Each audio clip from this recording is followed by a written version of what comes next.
Wagwan on a story. Welcome to Story Near Nani podcast. My name is Uncle Mush. Justin is back finally. Yes, nimepotea kidogo tu. Alienda kuoa guys, just to let you know. Naliwacha bibi ushago. Bwana siku attend ya harusi. Wewe mbona tukula pilau? Na kutuitia pilau. Surely. Small meeting says ifanya small meeting kidogo. Pilau ni kitu kunyima mtu sasa. Pilau ni kitu kunyima mtu. Sasa shida ni nilijaribu kualika mkasema wewe ni mbali nini. Harusi Kisii. Sasa fanya tena ya harusi. Anyway, as you already can see, we are joined by two amazing guys. One of them is our previous guest. If you haven't watched that episode, please go and watch. Yeah. It's an amazing episode. We talked about a lot of things with the amazing Malika. Malika is an amazing human being. He'll tell us. Of course, he told us, but he'll also tell us today. Yeah. And we're also joined on set by an amazing guy, a friend of mine, none other than Peter Tosh. Makofi! Thank you. Karibu sana. Just like Justo is obsessed with Kisses, Tosh is obsessed with Chinese. Yeah. So if you're a Chinese out there, please DM. They're very constructive. Anyway. But these guys are taking over our country. Yo! Yeah. Abba construction. Yes. Abba construction. You know what these guys do? Yeah. Building haipandangi juu kama all the units have not been sold. Yeah. They sell offline. Oh, inapanda. I told you do inapanda. That's so by the time the building is over, like washamalizana. Hakuna wasema. Hata si over. Mumeanza excavation, mumeanza kuchimba. Msi akona asha pocket pesa yake. Ya building yenye haiko. Yes. Bado haiko. Very constructive. But I think it's a way we can also look at ya get funding ya kujenga. Yeah. Because it's a very smart way. Nika almost a cooperative ni mtu mmoja ndo amesimamia the whole building. Alafu unajua sasa wana book hizo apartments before zisimame. And then uzuri ni they are faithful. Yeah. See what itasimama. Mwenye tunatumiongo sana. Imagine itasimama by force. Itasimama by force. Yes. Like even I live along Rafter Road and there was one building they didn't want it to continue, like in Rafter Road there are a lot of old buildings. Yeah. So there are those maishonettes, the rara majority of them are Waindi. They always colonize. Anyhow akakam nakwambia wali kutrapa alien Rajesh they took Nihao to court saying the building is going too high. I can't even see the sun in the morning. I cannot do this. What are you talking? Chinese ni nani? Kusema my brother. Nimelipwa kuweka building. Nitasimama. Why didn't see it coming? Yeah. We joke about slanted. Tunatumia comment ya kusiongeza. But I also had Somalia also doing the same. Where? Your Somalis are different. They are a pool of their own. Not incorporating others. A pool of their own. Money from hawala systems and stuff kaizo. Bahali yake. Crazy. Like I was hearing the story. So all of us are family. Yes. Unajua finance. Unajua marketing. Unajua kuscout. Unaenda kuscout kwanza. And go look for a good area for us. Tunaweza biashara wapi? Namwambia unakuja naambia mtu wa finance we now need the money. Who does finance go to? Family and friends. Mtoe pesa. Unatoa pesa wanakutumia wewe. Wewe umepata place, umefungua biashara, mtu wa marketing. Fanya kazi yako. Jibambe. Biashara ishike. Aya tukuje tuangushe gorofa sasa. Na watu wetu wakuje waishi. That's what they're doing. In town, arguably, the Somali hotels are the best. Restaurants. Really? Restaurants. But let's not get into that. Jufia hapo kuna story ya kuosha. Ni ukweli? Pesa ambayo inatoka baharini na kuja but these are stories. Hapo ni wanda trizi wa Omo. It's an Omo. Or is it a Romo? Noma. Ndio tunataka mniombe. Kwa shida mingi na ni mimi nimejiletea. But the stories of that wase wana nini from the ocean, the money that's coming from the ocean. Na wale I am the captain. Pirates. Okay. But those are just rumors. We don't know. We can't confirm. Allegedly. You know, allegedly nowadays. Allegedly. You act isipitishwe leo nishangae. It was allegedly passed. No. You know, nowadays you hear something has passed, you're like, what else has passed without us knowing? My biggest question about this hotel is that why, especially the Sanford, mbona wachukuangi M-Pesa? Taxes, I mean. Let me tell you, Sanford, it is not affordable. It's a wash. I think it's wash. You think allegedly? And allegedly also. Guys call me crazy, but maybe live in working like freaking Pablo Escobar. Cash only. That's also one of the biggest reasons why they're really trying to push for monetarization of digital currencies. Because you know, kama nalipa na M-Pesa, they can track Malika alitumia pesa hapa hivi. But cash, once it is out of the bank, they can't do anything about it. It's out. And that's why something like the digital IDs is something personally I'm heavily against. Mimi hata kama ni kuhama ocha, mimi nitahama ocha guys, for real. Si tuko na kwetu, nitahama kwetu. Nitasurvive. Kisi. All the best. Kisi. Kwetu ni Ugenya. I will survive in Ugenya. Because when you really... Unless uko Ukwala, ndio nitasurvive. Ukwala bebe sifa vile. Because the whole idea of digital IDs is just to be able to follow up. How are people using their money? How is the money flowing? How can I stop you from using your money? It's literally a 24 hours surveillance, which is the biggest breach of privacy on earth. But how they're going to package it? It's good for you. There's nothing private. I had a session with a tech guru.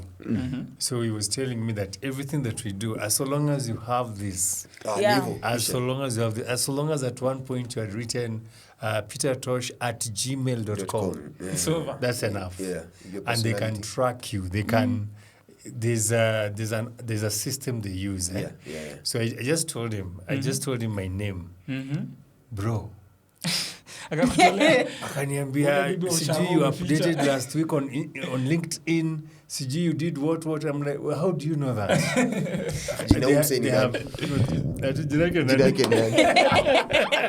I might have some salamus for him. But they said, as long as you are updating something on social media, hata kani moja hivi, they can even, he even told me I lived. You know, we're having a session, online session. But then he said, I want to give it a try.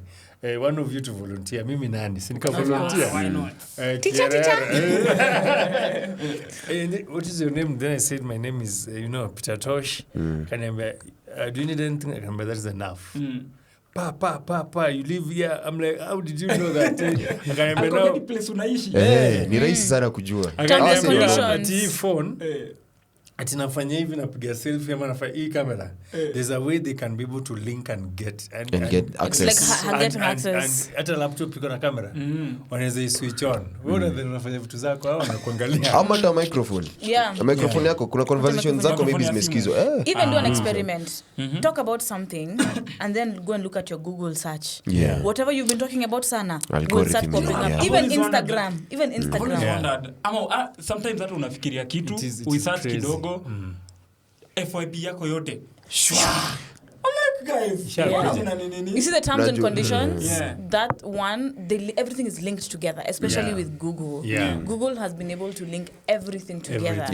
And we like the simplicity, honestly, of that linking. Because it's, nikipoteza hii, I know I can recover with this. But because terms and conditions, passwords. Even especially passwords. They have access to our passwords. They have access to our IP addresses. So a guy saying, mbona nikienda kwa ATM, inakataa password. Kwani inajua password yangu? Like mbona unasema wrong password? Kwani unajua aje? Inajua. Because bro mimi nakushow. Ukiendelea kuifinya ita pass out.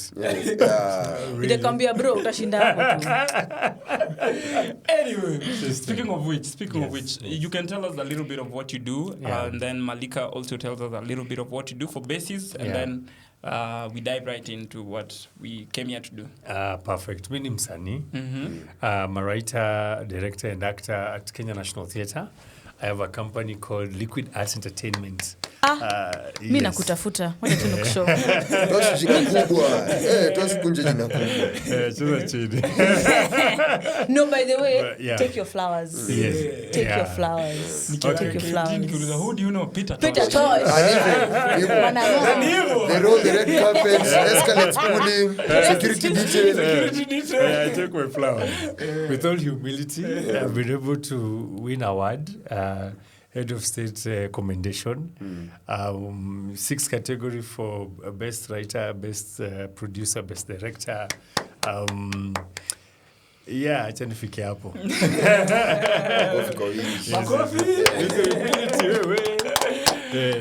Let me give Tosh his flowers. Tosh, I knew Tosh in 2018. Yes. 2019. Fresh from high school. And Tosh alini shika proper. At that time, he was still, a director acting. So we acted with Tosh for like 3 years, and he really taught me a lot of things. I can dare attribute a lot of what I have achieved as a man to his teaching. And now he carries himself really. A great man. Take your flowers. Thank you. Yeah. Thank you. Chukua maua. Ukimbie nayo. Ni hao. Watazima equipment tunashangaa. Nakwambia stima itapotea. Stima itapotea na tuna tear gas. No amejenga. Most probably. Nakwambia hizo watafanya button hivi wana tu room imekuja. But I've seen a documentary about China. Hey, those guys are crazy. Walk on another century. They are crazy. But this is catch up sijui ni lini. They are way They think the Chinese. To get to corruption. I'm speaking to you, sir. Speak louder. There's a building, uko ground floor, ni level 2. Then if you go the other side, kumbu uko juu. Uko sijui what floor ya.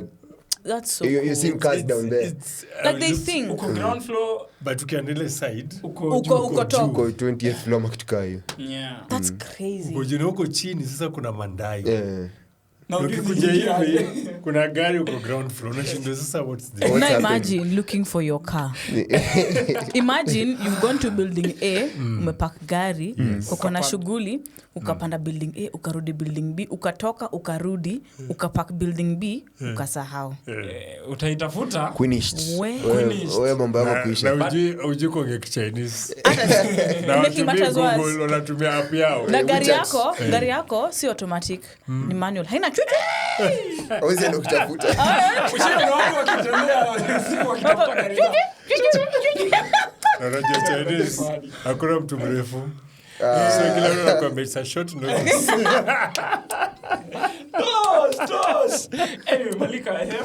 Malika, you've seen Malika from our last episode, but anyway, let's go Malika. Malika OUMA is I, Malika OUMA Nyager. I am a creative artist. I share my creativity through photography, filmmaking, podcasting, now heavily on podcasting also. I am a very huge African advocate. Shout out to the Chinese because these guys really use their brains.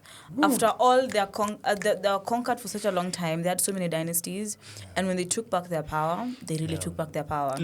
Like, yes, we're living in a capitalist world, but look at what communism is doing. It's crazy. It's flourishing for them. Yes. And I think with the two systems, it's based off who has it in their hands that makes it work. Even right now in China, if you go there, washaanza face recognition. China already has their face recognition. Unaingia hivi tumeenda supermarket wapi? Washa kujua ni nani. Unaenda kulipa kitu supermarket. Oh, you're so and so, you're from so and so, here's your passport number. Okay, fine, here. Amazing. Which is crazy. You're a felony. How? Amazing. Is crazy. Funny thing, actually, when I started my creativity, I started in KNT. Yes. And shout out to my mom also because she was a KNT actress back in the day. Amazing. Back in the day. Yeah, my mom was acting, she was dancing and singing. Mom. Amazing. Mom. Amazing. Wenzako wakiact.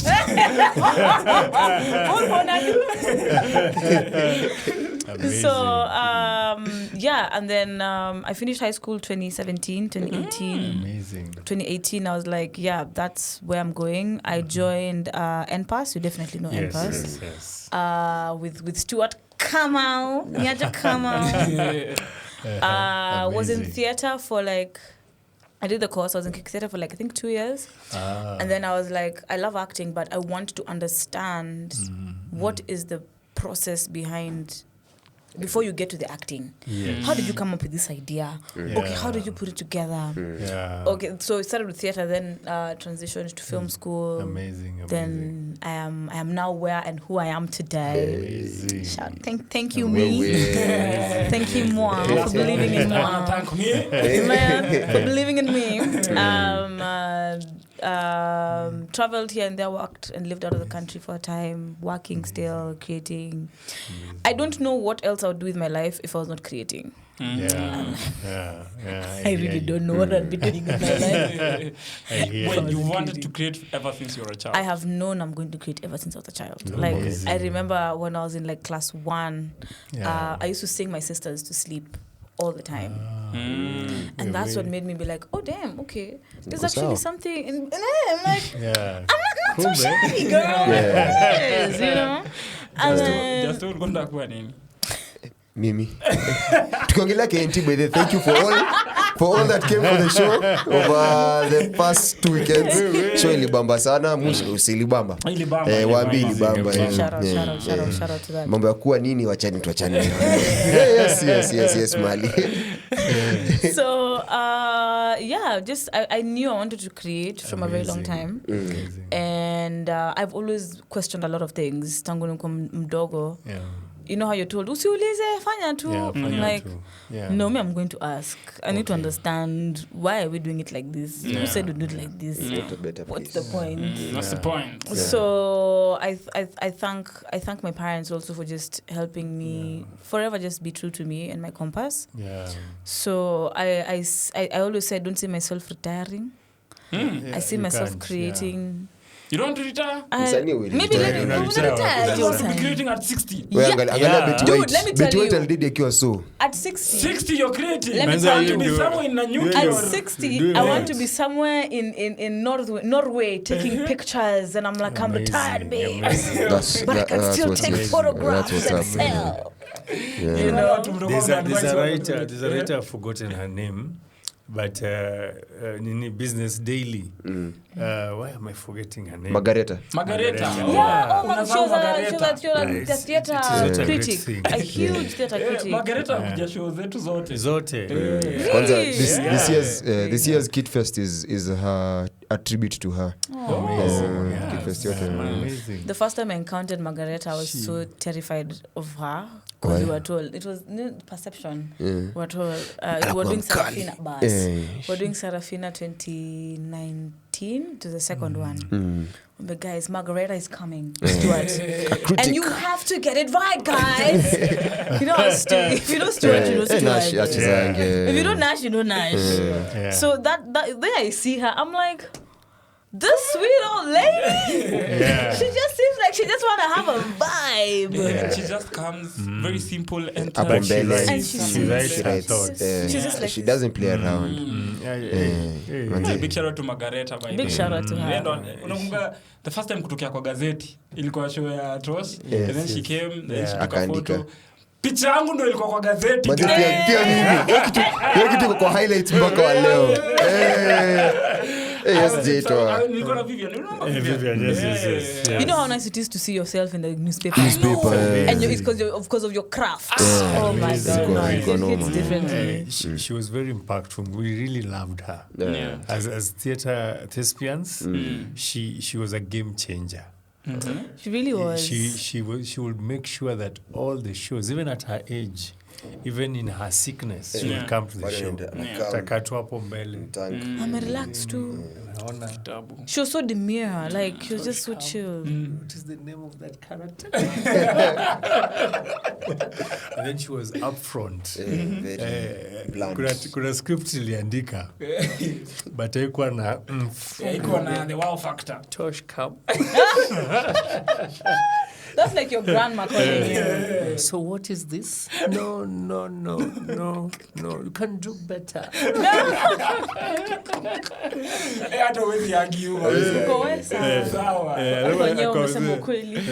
Make sure you do better. And she was Crazy. Big amazing. shout out to you've created for how many years now? As a person, Yeah. 13 plus. As I grow up. 13 years as an actor. We have an anniversary coming up. Oh, really? On the December. The first week of December. Bashi ko wapi? If you need a photographer, Bashi ko wapi? Come here. Come here. eat. Drink. It is going to be all liquid. wait, what kind of Whenever come liquid? eat and drink. Tukikosa chakula Tosh. Mi hapo kwa chakula kwa Kwanza zitakuwa za yellow. Wait, kwa nini ni guy? Ni wakamba. It's going to be cumbersome. As long as you have some cucumbers. Yes. And on that note, guys, tunafungia hapo. Tumeenda home. Bye. It's been real, guys.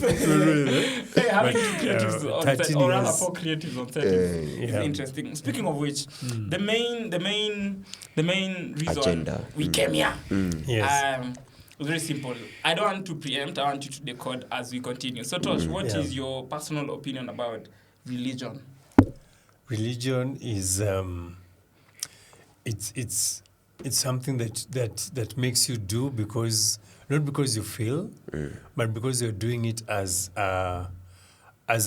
something that when you do something religiously, it is called a religion.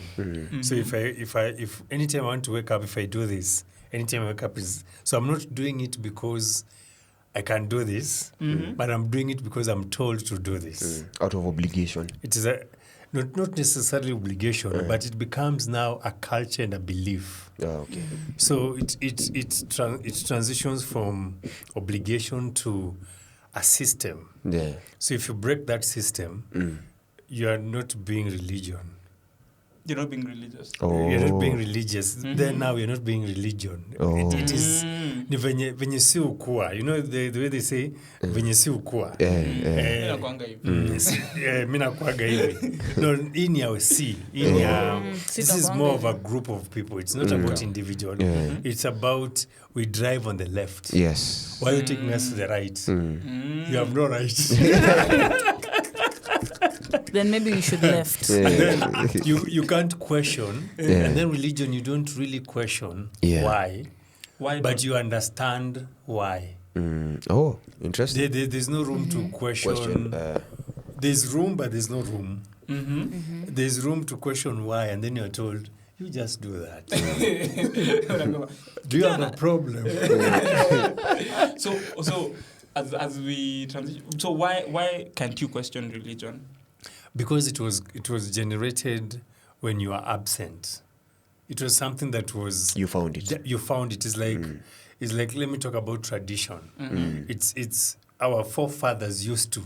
Exactly. So you don't tell me not to because we used to. Yeah. So if Rorasho, you need to come with a white chicken. Black chicken. But we have brown. It is not white. So I bleach too. You can't bleach. Ancestors will follow you. Watafuata bana. Will follow. Na utajipata na vidole za white. So religion is basically there for the system to run, and there's no room to change that. And if you want to change that, you need to talk to a group of people. And it needs to be agreed wholesomely that now let us all drive to the right. Fair enough. All right? Okay, interesting. Malika? You already know what I think about religion. I know. Religion is the biggest scam ever sold to Africans. Religion was not an idea for my forefathers. It was whipped into my forefathers. So saying don't question it doesn't make sense to my brain. However, I think many times when I say that, people confuse and are like, okay, don't you not believe in God? Yeah. Are you atheist? I'm like, no, I believe in God. But the God that religion has brought to us, that God doesn't make sense to me.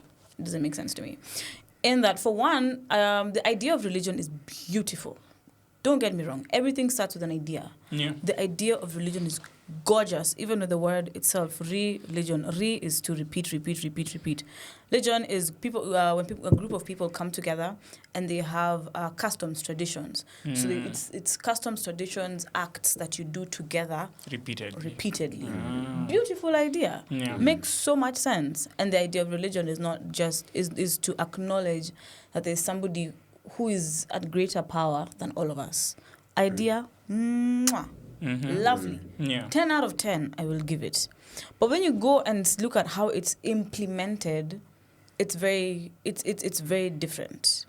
It's like I give you a white T-shirt, but with a red stain, and I tell you, this is a pure, plain white shirt. But it has a red stain. Okay. So how is it a pure, plain white shirt? Yeah. It's not. Saying that, groups of people came here and told your grandfathers, all your grandfathers have died, are in hell, and they're in a place called hell. They're burning. Because they don't know this guy called Jesus. They're burning. There's nothing else for them. That's a crazy idea for me to now be like, okay, so my ancestors are dying, are burning in hell because of somebody they didn't even know. So it's very questionable. Also, why I believe we should question religion, because God didn't give us religion. Human beings created religion. Systems. Jesus did not say that Christianity is a religion. Human beings made it a religion. Even with the idea of Christianity, I use Christianity a lot because I've been born, raised as a Christian. The idea of Christianity itself is it's so beautiful. People live together, work together as a community, be there for your neighbor, care for your neighbors, love. Yeah, usifanye mwenzako mabaya. You love yourself. Exactly. But that is the idea. That's what Christ gave us. But look at what it is now. Two different things. It's about hierarchy. I'm better than you. Christians killing Muslims, Muslims killing Christians, which is very absurd, all in the name of religion. Look at what's going on in Gaza. Look at what's going on in Sudan, in Congo. All in the name of what? Religion. Even in Nigeria right now, Christians are being persecuted in the name of what? Religion. So how, again, this is a beautiful concept that a bunch of humans took. Men took. Yeah, I'm going to say that a lot. Because You don't have a problem with men. No. I don't have a problem with men. It's just calling a spade a spade. Yeah. It's calling a spade a spade. It's calling a man a man. Yeah. And I have actually a question towards that. Yeah. Based on the explanations that we have given, basically I can deduce that religion is a spiritual. No. It's a system based on spiritual beliefs. System based on spiritual beliefs that comes from man. Sindio? Based on now, what was that, from that? when that system was brought? What was it brought to do? Would you agree that? I will not agree with that. I will put a misunderstanding. Just define for me religion then, so that I can. It's not. You see, I will not say that it's a system. I will just say when I'm saying that I'm not disputing the system. It's going to sound awkward. You can come up with something, but for it to fit in, now you force a fit, and then you call it a system. Okay. So which is exactly what happened. Yes. So where it is coming from, let me give you a bit of history. So by the time Peter was reaching out to the Romans, the Romans saw the ministry.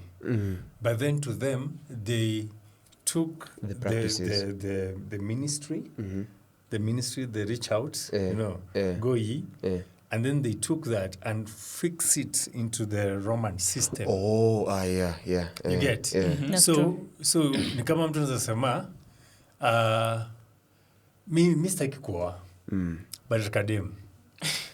I get you. So unafanya sinataka dem. Na si unastay naye so umeoa hapana. Ni dem yangu. Sasa unadu nini? Kamwiste. Alafu tunasema kamwiste. Alafu anasema okay, lakini tukikosana si ataenda. So what is this called? We give it a name. So basically by the time Peter was ministering to the Roman Empire, the Romans looked at Peter preaching and everything and looked at Paul and said, why don't we come up we mix this with our culture to come up with now religion. The religion. So basically, you see what I'm trying to say? Yeah. So religion is just, the idea is not a system. What makes it a system is fixing the idea To the culture. to the Yes. in the system. okay. That we can agree. Interesting. No, you make sense. 101. Yeah. And that's why, even I was saying before, it's a beautiful concept. It's a beautiful, beautiful, beautiful idea. Yeah. It's one of unity. And screw the Romans, by the way, because they did a lot of mayhem. They used a lot of even pagan holidays to make space for religion. Something like Christmas. Christmas is not a Christian holiday; it's a pagan holiday. Mali, before we get that deep, I don't want us to go there because yeah. That's an example. Yeah, But yeah. it's Fair Christmas enough. is not a... Even read the Bible. It has read, a pagan read the Bible. connotation to it. Yes. Na stories, It's druids and stuff Even like that. read the Bible itself. But before we get there, me, I wanted to ask: is there space for human living or social living the way we do without this en masse practice of spirit? spirituality. Religion. Not exactly religion. I don't want to call it religion because I imagine with the understanding of religion that a layman like me has, and of course also maybe some of our audience, itakuwa my forefathers pia yao haikuwa religion. You see, our forefathers knew about Jesus. Yes. How? But what they didn't know is the craft Of how of the practice. how to they knew about Jesus, but they didn't have the the equipments to spread the word. Okay. So the word was shared on one. Community. I'll give you a perfect example, and I want us to use it as a hypothesis. So this guy goes and talks to Ethiopian eunuch about Jesus and Philip, and then he disappears. So ask yourself a question. This Ethiopian eunuch, did he go home and sit Of course, alienda with this message? alienda kutangaza Alienda kutangaza wapi? Ethiopia. Ethiopia. That's where the So original Bible Ethiopia- comes from. Ethiopia, kuna watu walikuwa na juu ya God, but venye alipatia hiyo idea, maybe alifix in a way that inakaa kama religion, but walikuwa na juu ya God. Yeah. Si hapo tuko sawa? Sawa, yeah. But did you know that Ethiopian eunuch wasn't the first In to know the God? in that region. Ama. No, yani Ethiopian eunuch wasn't the first person to know about God. I'll In take you general. back to Old Testament. Yeah. There's this stammerer called Moses Okay. who married a Cushite. Kushite? Yeah. Eh? Na nini Kushite? Si kushite with C. Hebu enda- Na nimekuwa nikijua kisio kwa I just couldn't prove it. But now I can. Unafaa pia kisi wako. But then ask yourself, if Moses encountered God and there was no Bible, how was he telling his wife about God? How was he sharing? How was he telling her, let's pray? alikuwa na stammer. I'm so sorry, God. I know the dark humor in me. It is good because the wife knew how to cover him up. I got you. I got you. Whisper ni sema. Telepathy. As well too now, and Moses had children. Yeah. So it is arguably, my opinion, it is just we don't have records to show that the Bugandans, once upon a time, a certain kijana somewhere knew about God, but in their own space. Yeah. But I'll prove to you something that Africans knew about God. They knew about God, but then they were trying to figure out how to put God in their spaces. So they came up with an ideology of the 12 daughters, which curves to God. To God, okay. But they had a certain imagine. Kama nakuja nakwambia, do you like to talk to 12 peace inside? So I don't, because I don't know how to say God. So I come up with something to give you peace. Okay. And then I look at Luo and I look at Luanda Magere, and the idea of Luanda Magere is actually Samson. So because I don't know how to say the Spirit of the Lord came upon him, I come up with a mythology. Ah, okay. So an extract. So it is just because it's broken telecommunication. It's nimetoka Ethiopia naongea tu just a being. And I feel void because God has put void in our hearts. Void to worship. So because of that void, we look for something to worship. And then we put it there. And then now we make it our own. And then we make it a religion. I wouldn't agree with that last part. Okay. Because it's like you're essentially saying without the, can I say intervention of the Ethiopian, other Africans didn't have a sense of a higher being. Let me use a higher being for lack of a better word. I firmly believe that even from the beginning of time in Africa itself, the idea of one, we're not the ones who made these mountains. We're not the ones who made these rivers. We're not the ones who made this tree. Kuna kitu ama mutu that is above us, that is greater than us. Yeah. The word, even the name God itself is the colonizer's name. As Africans, it's either Gai, Mulungu, Nyasai, Mkulu. Those are the words that we used to use to relate to who? To God, right? So by saying that, if we say that mtu mwingine alikuja kuambia cheki kuna mse anafanya hivi na hivi, mse ni mnoma, tunafaa worship. When I was coming to tell this person, kwani this person didn't have a belief. You get? Yeah. And then, just 1 second, and then when it comes to also, again, Africans and spirituality, even with the similarity with Moses' story, I always say the stories in the Bible make sense, but also don't make so much sense. Question everything, guys. Question everything the white man brought to you. And that's the problem of Africans. We don't question the white man because the white man made us think everything the white man brings is perfect. So we don't question the white man, which in my opinion is the first problem. Because this same book, I'm now using the Bible in this instance, was used to colonize and enslave us. They redacted pieces of the Old and New Testament for that specific part. So if these are instructions you are given by God, people should live like this, move like this, why remove part of it? The same book tells you, don't remove anything. Stay true to it. Okay, fine. As you're very correct in saying the idea was taken and molded to fit to fit a culture and to fit a spirit, a system, like what the Romans did. Very messed up thing, but here we are. And you look at how they express, how African spirituality is expressed or passed down, or you didn't have ways of sharing it. We didn't have, and by ways, that's formal ways, because how Africans pass down things is not through writings, but it's through communal and communicating. That's why you'd hear, if I tell you a story, you'll tell him differently. But the story is the same. You'll give him a different, like even the Luanda Magere and Samson analogy, of which in that story, I don't even think the basis of the story is his hair. Because I feel like they use hair as, this is where your strength comes from. That's something human beings like doing.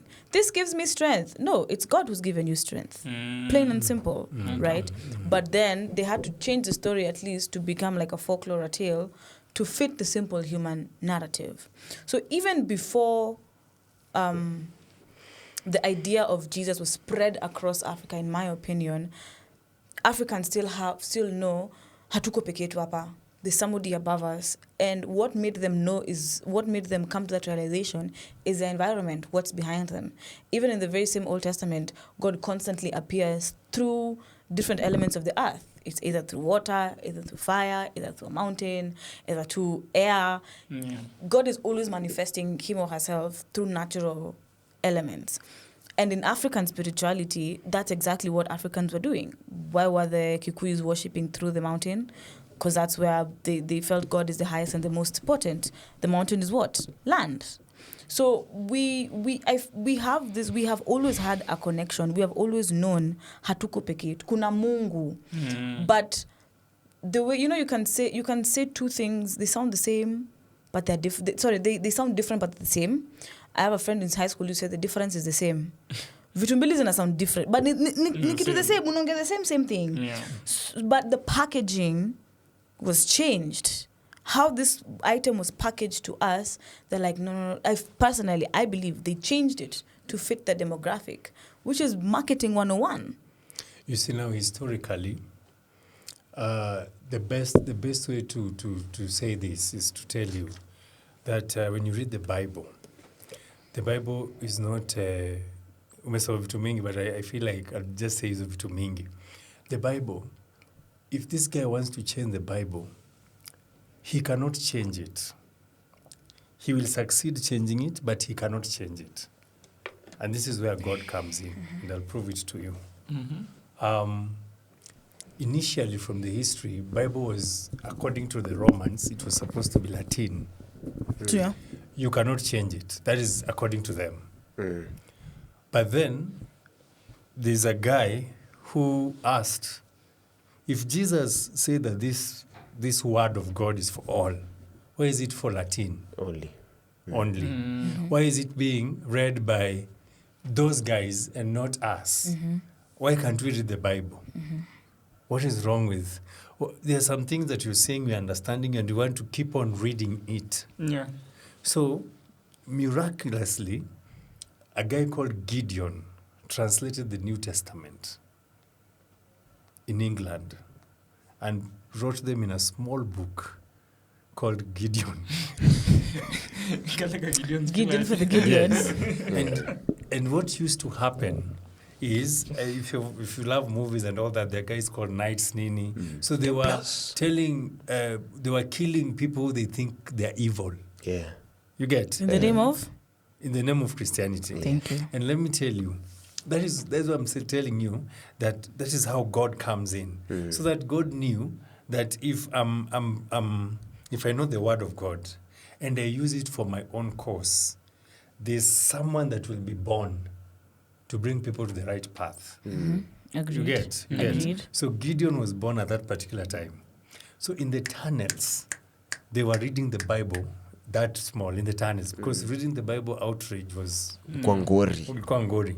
Now, when the king was funding the second in command, King of England, to go and kill Christians who are reading the Bible and everything, this guy used to fund Gideon to print more Gideon books.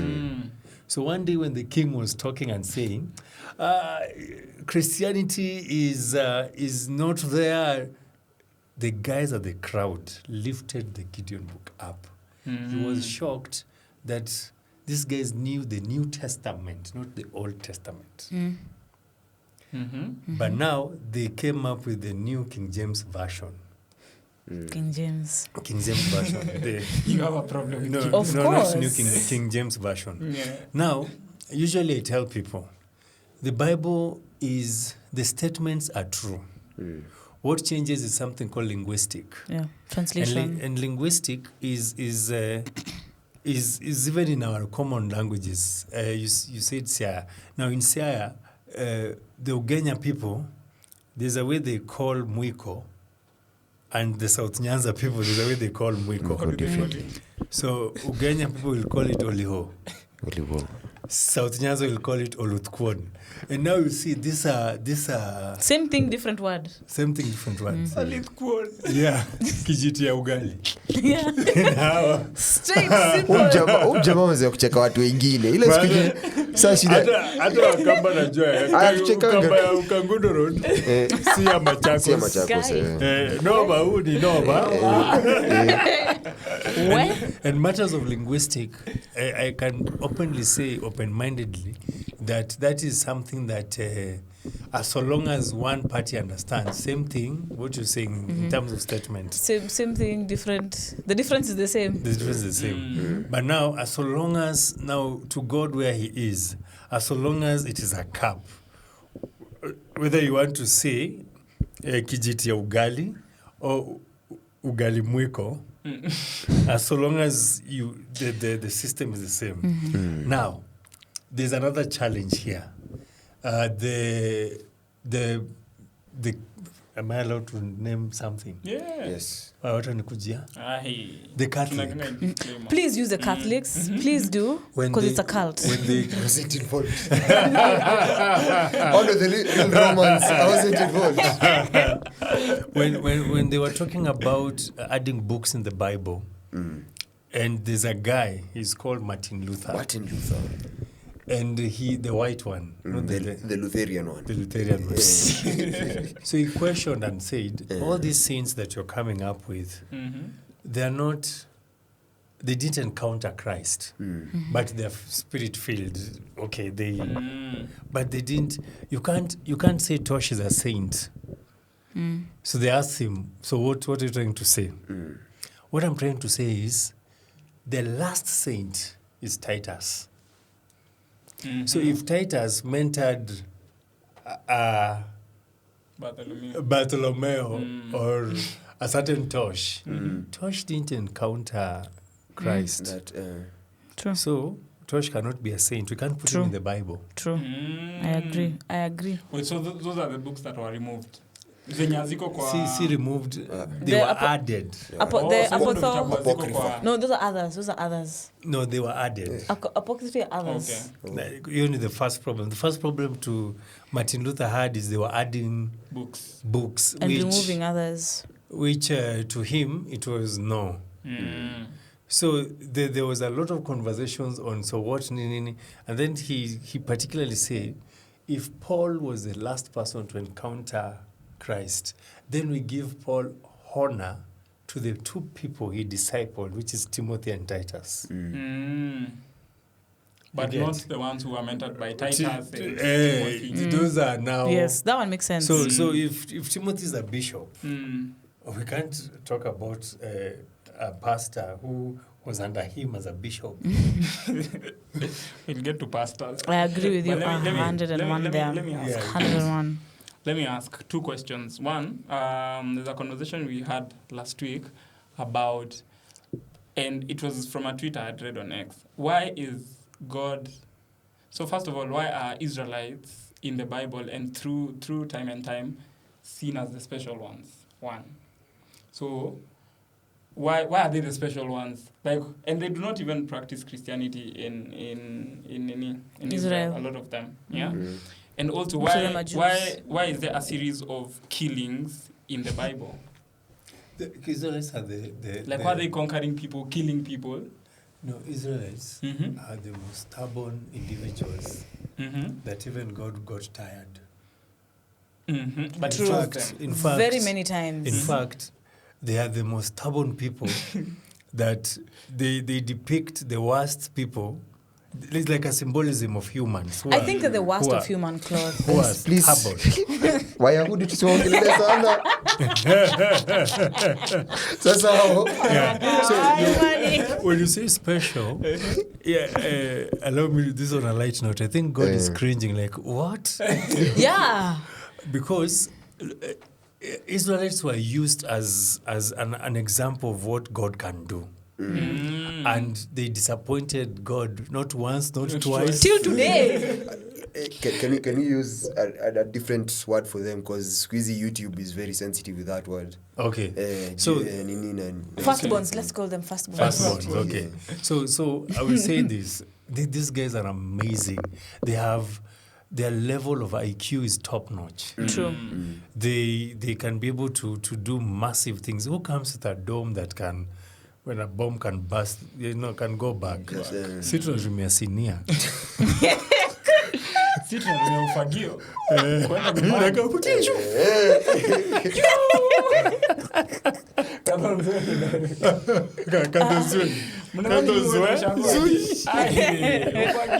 Kifagio haraka. Express one way. One way. Bana kuna pin location. And you could see, as much as we're calling them God special, we can really say that our firstborns were stubborn. Imagine looking at a miracle, 7 types of miracle. And you still don't. And you want to go back. As in you're like Moses, Joe. Mimi nimechoka. Kuna maji hapa na kuna wale wanakaa. Like Moses is like you guys. I think hata walikuwa wanavumilia kusema umseme maliza. Hakuna vitu zingine. Guys, he removed all his tricks from the bag. What's going to do next? But even in that story, God appears to them through water, another element of the earth. Yeah. It's very I find them very hypocritical because they're the same people who killed Christ. Yeah. Because as I agree with you saying somebody emerges to fix a problem that happened, and that's why Christ came to steer us back into, guys, mumenda hivi sana off road, rudini kwa barabara. But what do? They ended up killing him instead and called him a heretic. The same firstborns proudly, openly belittle other people. Even when they were going to now their current home, because these guys have never had a home. Don't forget that. By the way. They have a home. Where? They were given a promised land. Yeah. And you see that land, when I say given, it's... Like Tosh nikani toka hapa nikuje kwenu niseme nimepewa hiyo land ni yetu. Toka. But that's what happened. Let me tell you.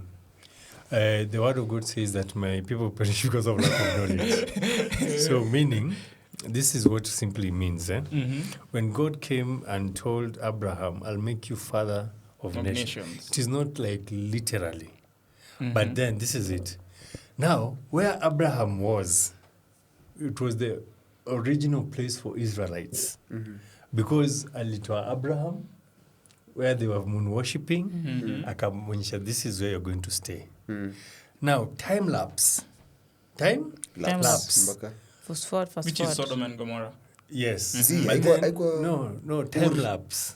Time lapse in Manisha. Look at it this way. Let me take you back to Abraham. Abraham settles, Isaac settles. This is what happens. Word. Abraham has a baby with NANI, the maid. The maid. Ishmael. Sasa sinaenda hivi. Si kuna Isaac na kuna Ishmael. Then God says, because I had promised you, the same promise will go to Ishmael. But he's not going to experience my kingdom. You get? They'll be always at war. Oh, damn. Among themselves, or with Isaac? Among themselves and others. They'll be, and I'll bless them, by the way. They're going to be rich. Which they are. Okay. You get? Now, Isaac is going also to be rich. I'm going to bless him. You get? In fact, whatever I say is going to, my promise is going to be with Isaac. Fast forward. Isaac, Jacob, sindio? Jacob, 12 sons. 12 sons, Joseph 12 Pitt. tribes. Joseph Pitt. Guess the brothers sold Joseph to who? To Ishmaelites. To his cousins. Who are then slaves in Egypt. No, they were going to trade. Oh, they were traders. They were merchants. Yes, they were merchants. So meaning, Israelites had a land. Okay. They had a land. So you know what happened? In Egypt, Joseph says what? Kujeni. Kujeni huku niko na chakula. Niko na chakula. Niko na form, guys. Basically, for decades, these guys were slaves in Egypt. True. Not in their land. Now, when this was happening in Egypt, as they were, watu wanazaza, wana-occupy. Wanazidi. Wanafanya nini? Remember, God is with them. God doesn't abandon his word. Like, I'll make you multiply. Nivo. Literally. As in, whether it's business. Kumbuka hata Isaac kuna place, akichimba well, huyo king alikuwa anaziba na matope. Anaziba. Unataka. You get a chance to be petty. Be petty. Be petty. But don't be petty. In Egypt, remember these guys ni kama Kenyans are in Tanzania. So tumeacha Kenya hivyo. Tumeenda Tanzania. Mbona tumeacha Kenya? Sasa mbona tumeacha Kenya? Then tuko huko, then tunakuwa slaves in a foreign country. Then this other side, akina Uganda wanaingia, akina nani wanaingia, wanabuild. Utasema babu ya shosho yangu alishakuja, unakuja kuklemaje langa?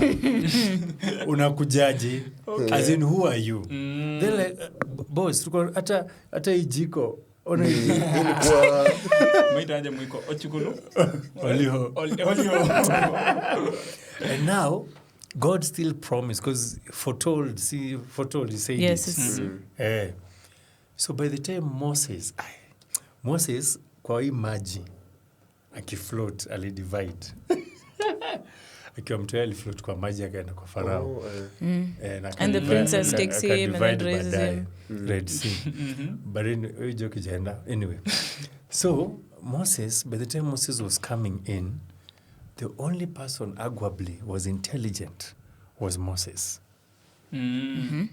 Why? Because Moses was raised in a palace. Yes. So the princess is the one who rescued him. So he learned. He learned how to speak, how to talk, how to... And if His you want eloquence. to see him rising, the Bible says that he was the only person who was given authority to build Egypt. Meaning, the prince, the original prince, Kiwete. stammer. Si Kiwete as in the useless. So, afadhali huyu mtoto akona hata kama stama, wewe mseke stama, vitu zinafanyika, zina move. And zina stama ziki-move.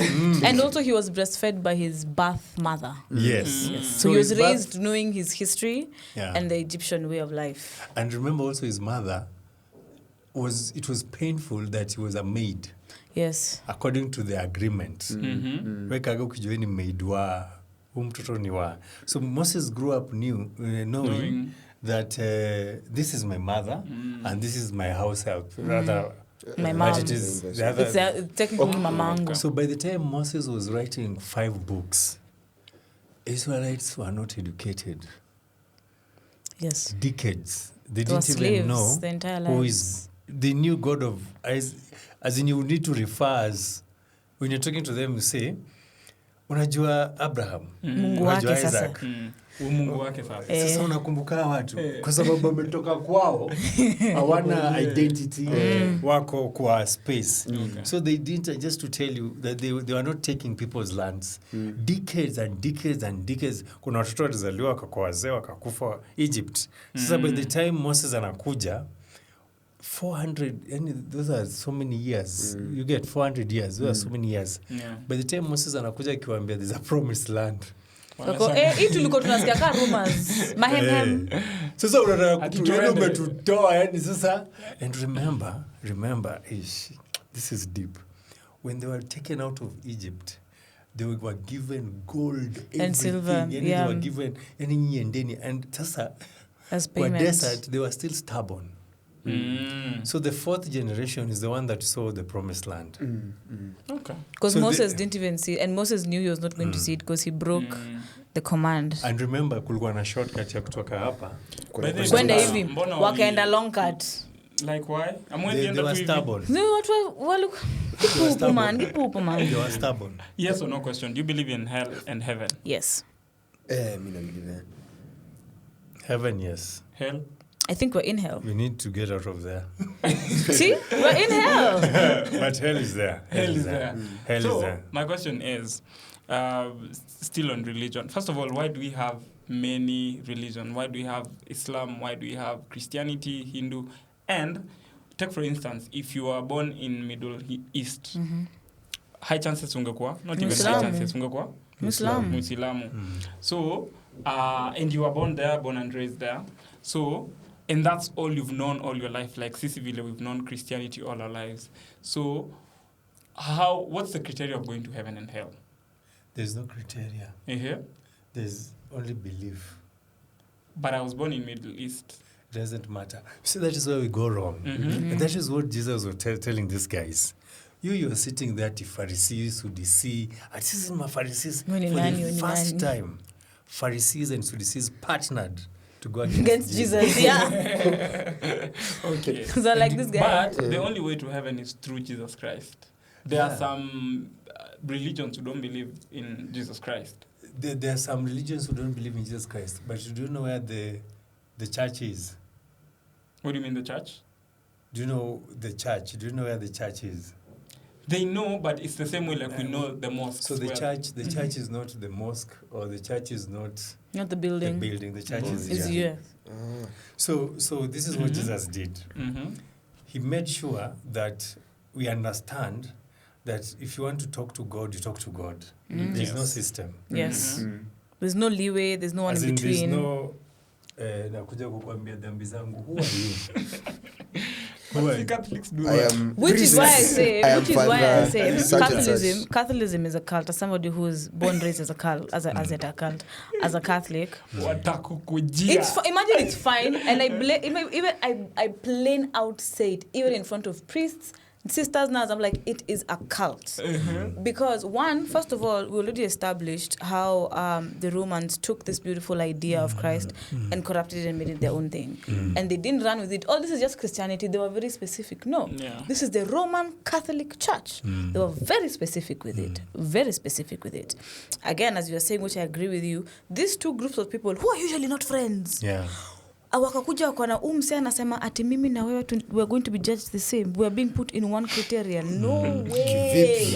You know the enemy of my enemy is my friend. That's exactly what they did. And they branded Jesus a radical. When Jesus simply said, even right now, we're already in church. This discussion we're having, this is church. This is the kind of church. Nasi 310. See, maybe at 310. So, like, he himself, Jesus came and was like, iyo unatafuta huko juu, sijui where, anza na wewe, anza ndani. Even when Christ himself died, and it's written in the same in the Gospels that the curtains in the temple tore. Why did the curtains tear? The curtains was what was between people and the act of the covenant, and that's where they believed God resided. So with the curtains tearing, what does that symbolize? Is that we have a direct relation, and that's exactly what Christ has been saying. It's like, guys, you don't need these hula baloos if you want to kuongelesha Mungu. Cheki wakati muongee naye. Have a pass, and it really encouraged people to have a personal connection. And what that did, especially in the Roman Empire, it did what? It questioned a lot of their authority. It questioned a lot of their systems. It questioned a lot of their beliefs, even a lot of how they move about, how they view men and women separately. It put in a lot of control in that. Even in the books that you were saying earlier were added. If you look at the life that Jesus lived versus some of the stories in the letters given, they're quite... You're like, okay, I make sense. I make sense. I personally, the idea of women being beneath men doesn't make sense to me at all, because one, look at the two accounts of creation, and I think we had this conversation the last time. There are two accounts of creations. The first account where it says man and woman were made equally, and then that story somehow just... Then we have the second account of creation where we have God putting everyone to sleep and creating woman last. In both accounts, it already shows everyone to sleep. Sorry, Adam to sleep. Adam alienda kulala. Yes. Now he's the everyone. He's alone. He's the everyone. It's Once him. we'll It's come him. to that. Oh, I don't know what you want to ask. Anyway. I knew that's what you were going to say. Okay. He put him to sleep to create her Eve in secret, privately. That's without other people staring. Why? That clearly shows us that God clearly has a level of respect and honor towards women. But then you go, that's Old Testament. But then you go to New Testament and you read some of the things, and you're like, so now I'm somehow below you and you're above me. Women are not supposed to talk. Even Paul is the one who says it. Women are not supposed to speak in synagogues. We're not supposed to teach in synagogues. It's a lie. It is a lie. No, I'm saying that statement was not coming from that point of view. Now, wait. 1 second, sorry, before you get there. Sorry, I'm not done with my train of thought. Yeah. Which now, what you're saying is now bringing me back to the aspect of translation. Yeah. Translation has done a lot of corruption. And that is a fact we have to face whether we like it or not. It did do a lot of corruption. Even I think I mentioned last time, the word homophobic was not in the Bible. It was put in the Bible out of a mistranslation. And when the Greek scholar who found it was like, dude, you guys have mistranslated, it was too late. so many other versions of the Bible had been written, English versions, and people ran with it. So nothing could be done to bring it back. Like, guys, we had a mistake here. We mistranslated something. Our bad. Yeah. And it's something that has been used now, for example, because I've said homosexuality, it's been used, that specific idea has been used to belittle and bring down people of the LGBTQ community in this instance. Yeah. So even with the Israelites, with the firstborns, us saying, yes, they had a home, but they didn't really know where their home was, because I promise walipewa, ni mtu walipewa kitambo. So as we were saying, it's now generations have gone by down, and they still know the stories. Oh, there was a God of Abraham, the God of who? They didn't, and you're right, they were not intelligent. They didn't think this is our God. But even when this God was brought to them, they still had doubt. Fine, cool, vichwangumu. If we fast forward into history, we go to German with the Nazis. They were being executed. Yeah. What do? Guys, let's get out of here. Where did they go?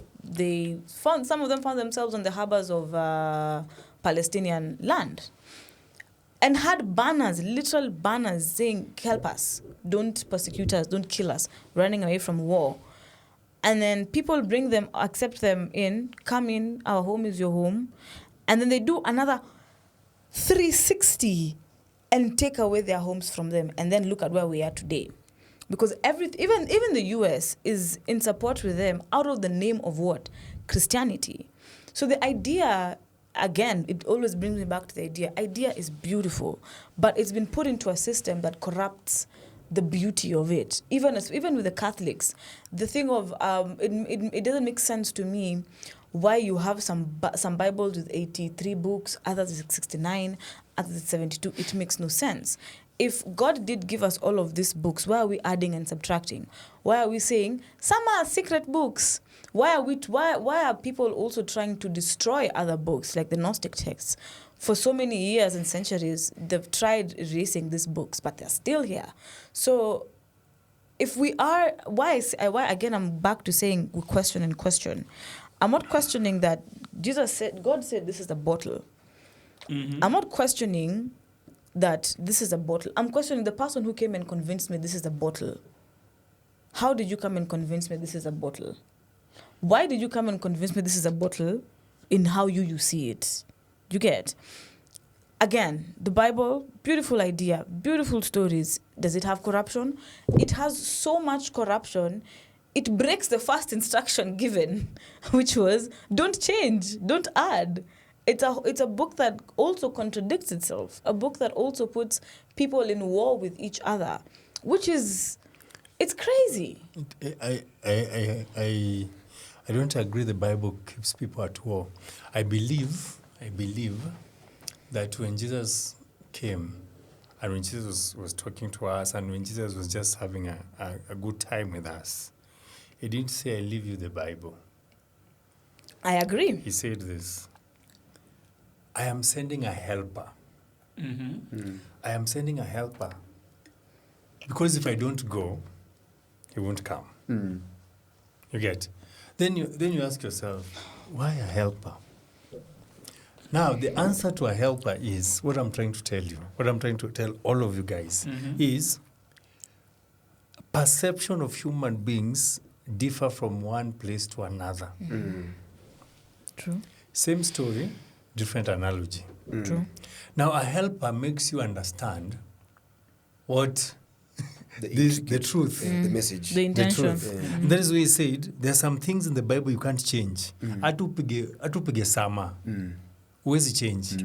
Kwa sababu wadi nasema, hiyo line nasema ati, my people perish because of lack of knowledge. You can't change that. Put it the way you want to put it, but the thing hapo ni knowledge. Now, kuna place kwa wadi nasema, there is Proverbs, I'm paraphrasing, inasema, knowledge is good, wisdom is better. Everyone has knowledge, but not everyone is wise. That's very true. You find a doctor raping, but you're a doctor. So you have knowledge. You don't have wisdom. So why are we corrupt? And we have people who have gone to school. 90% Christians. 90%. Oh, you lack wisdom. Wisdom. So where do you get the wisdom? The helper will give you. Who's the helper? The Holy Spirit. You get? Now, if the Bible says all these things, to some extent, people who wrote the Bible saw it in their own perception, and in that perception, we cannot say anything. We can just say, let me read to understand. You get? For example, Luke is detailed. Where Christ was born, how Mary was able to talk to the angel. The song of Mary is there. Mark is not detailed. Mark is not detailed. Anasema tu alizaliwa.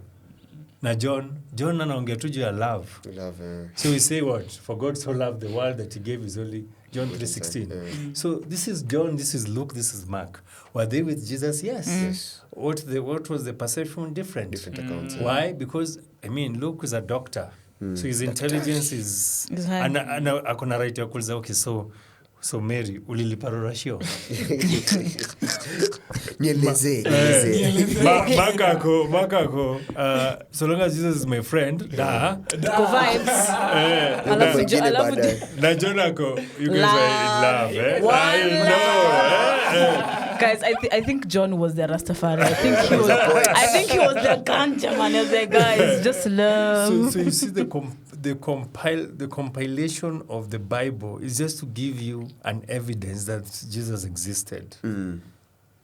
So the confusion of mbona Luke anasema mbona iko kwa John, mbona iko kwa mbona, okay, what is going on here?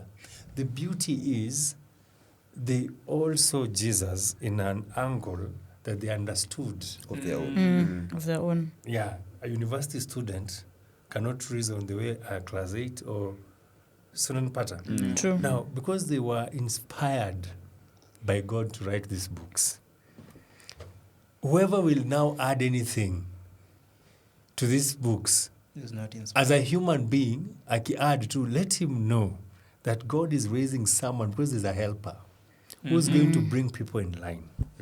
Am I making sense? Yes. Now, women were impactful in the Bible. In fact, the first people to testify that Jesus Christ amefufuka ni madem. Yeah, it's Mary Magdalene. Ni madem. And they were the first bishops. They're the first bishops? Yeah. Yes. Yeah. Jesus gave scripture specifically even to Mary Magdalene. He gave her scriptures of how to commune, how to keep living in a spiritual being. That's why I'm saying Gnostic texts. Look for them. And what do? They turned into a hoe. So, and who was hosting Jesus kwa Airbnb? Magdalene. Walikuwa demu wake, guys. Walikuwa demu wake. Even the disciples themselves always said, how you relate with Mary is different with other ways. You need to understand that Jesus was not human. As he was human, but he was not. What makes him human is the feeling, but he had self-control. He was beyond. Nikaona kana Superman. Yani choto mesema Yesu akuwa na manyege. Mimi naweza sema hivi. Because let me tell you, if you know your purpose, kuna vitu zitakuwa useless. Yeah. Like if you know I'm supposed to go to Kariobangi, unafanya nini Mudhurwa? Bus station. Bus station, what have to do? There's some things that, and then again, as a leader, there's some things you must deny yourself. No. As much as Ruto anawezataka kwenda kukaa pale, so you are the president. Gosh. Nini una hang around madam? Wewe ni president. So as much as unaweza kuwa na desire fulani ya Jesus kusema, and now you see we can't say that alikuwa na dem because his level of he has lived beyond ameishi. Old Testament, let us create nikaona sema babako akukatie. Ai. Sisi ni watoto wake. It's happening in Nairobi. Now you see wisdom. Hapo ni tu knowledge ya watu ya Buddha, sunza kwa baba yangu. Wewe ni mubaba. But anyway, madam wali conquer. You think of a lady called Deborah. She was amazing. She was a warrior. She was. You think of Mary. In fact, Which Mary? Mary, birth of Jesus. Hakuenda Joseph. Joseph came for her. Aliendea Mary. Na aliendea Mary purposely akasema huyu ndiye atakuwa atanacha atanacha Jesus. But then I need protection from Joseph. Now to make Joseph a king, he didn't speak to Mary again. He spoke to Joseph. All communication to Joseph. So making Joseph a king and making Mary a dominion, it is part of the kingdom. Agreed. You see, so Mary dominates the nurturing. In fact, Jesus was not poor. Or rather, Joseph and Mary, they were not poor. I can prove. Ni venye tu walikosa place ya kuzaa. Yeah, it's true, they weren't poor. Walikuwa ready kulipia hoteli. Walikuwa ready. Ni vile walienda tu zilikuwa zimejaa. Alafu Boy child ni kubaya. Kana kam. Menja, tuende kwa menja. Kila place imejaa. And also they went to the manger because it was very hot. It was during summer. And who wewe umezaliwa, mimi nimezaliwa. Nani ashekuletea gold? Kwa bath. Kama sio ile club. Like sijaambiwa maybe kuna ballet Allegedly. Kwa sababu anasema acha nikuwekee. Ungenusa. Ungeanza kulia gold. Ungeanza kulia gold. Well, immediately after all this fracas, fly wakaenda. Okay, siku fly literally. But they went to another nation. Yes, they were told. Mimi nilizaliwa nikaenda kwa hao. Kenda kwetu baba wake alifanya abuju. Right? So the perception of ladies are not impactful in the Bible is wrong because there's a lady who just sat kwanza aligombana kidogo na sister yake alikuja kaambia Jesus ile story ya kupika amekaa tu hapa nasikia wadi yako na mimi anaanza jikoni niko napikia hapa na kwamba amekaa na nyinyi aje wanasemanga make sure ukiona demu yako anaambiwa oshe vyombo ushago kuna makosa ilifanyika. But anyway, the perception that people come up with all these things. Yes, it's a perception. They come up with them. There's usually a backstory towards this. I express my pain using the word to make people suffer. There's always something. If I sit and say I'm a bishop, I want to get married to 5 ladies, and then my cover-up is Old Testament, Nani, Lord, nini, then I'm missing a certain word that says that one woman for one man. Where Jesus said, I didn't come to destroy whatever was said by Moses, but I come for you to understand that the law is not on your head. The law should be in your heart. So but why am I following the New Testament and not the Old Testament as well? So people do not read the Bible. In fact, from Genesis to Revelation, it is all about Christ. Kwanza huko kwa film industry, kuna ka trailer inachapwa kwa Old Testament, trailer ya Birth of Christ. Trailer yani watu waone. Unavenye movie na kwa ka trailer kwanza, alafu sasa movie. The Joseph story is a trailer of the life of Jesus Christ. Yeah, his 12 brothers, the 12 disciples. Everything. It's a mirror. In fact, Jacob loves Joseph to an extent. He makes him the coat, the multicolored, yeah. It was just like a royal kind of attire with different colors. Yeah, symbolism, nations, different colors coming together, worn by one person.